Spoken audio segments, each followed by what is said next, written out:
বিনা প্রতিদ্বন্দ্বিতায় সমস্ত আসনে জয়লাভ করল বিজেপি। যেখানে রাজ্যে ক্ষমতার আসনে তৃণমূল, সেখানে এমন ঘটনার সাক্ষী হতে হলো পূর্ব মেদিনীপুর জেলার এগরা ব্লকের পানিপারুল অঞ্চল। এই এলাকার কাপাসদা ঋষি অরবিন্দ কৃষি উন্নয়ন সমবায় সমিতির নির্বাচনে 51টি আসনের মধ্যে 51টিতে ভারতীয় জনতা পার্টির প্রার্থীরা বিনা প্রতিদ্বন্দ্বিতায় জয়লাভ করেন। রাজ্যের শাসক দল তৃণমূলের বিধায়ক তরুণ মাইতির নিজস্ব গড়ে তৃণমূল প্রার্থী পর্যন্ত দিতে পারেনি।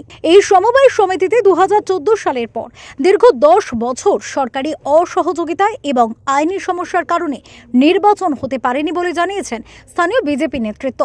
নির্বাচনের ফলাফলে এলাকায় ভীষণ খুশির হাওয়া গেরুয়া শিবিরে।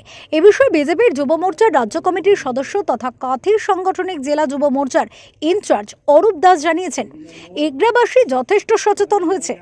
যে এগরাবাসী সচেতন হয়েছে, কারণ আমি ব্যক্তিগতভাবে মনে করি যে তৃণমূল কংগ্রেসের সব মানুষেরা তো খারাপ নয়। সেক্ষেত্রে যদি সমবায় নির্বাচনে মানুষ না দাঁড়াতে চায় তৃণমূলের প্রতীকে, অর্থাৎ বর্তমান সমাজে যে তৃণমূলের কালচার এবং সমাজে যে চরিত্র তৃণমূলের ফুটে উঠেছে, দিকে দিকে মানুষ তৃণমূলের ক্যান্ডিডেট হতে চাইছে না, কিংবা তৃণমূল দেখলে মনে করছে যে যেন 100 হাত দূরে থাকতে হবে বা তৃণমূল কংগ্রেসের নামটা মুখে উচ্চারণ করতে পারা যাবে না।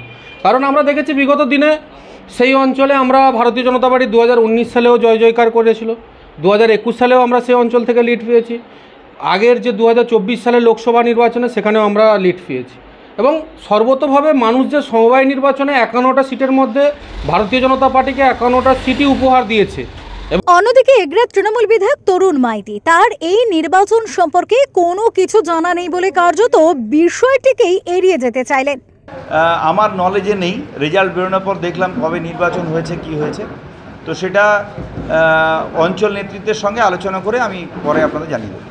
এই ঘটনায় আগামী দিনে এগরা বিধানসভায় তৃণমূলের অস্তিত্ব থাকবে কিনা তা নিয়েও প্রশ্ন তুলেছেন অনেকে। পূর্ব মেদিনীপুর থেকে প্রদীপ মাইতির রিপোর্ট, ওঙ্কার বাংলা।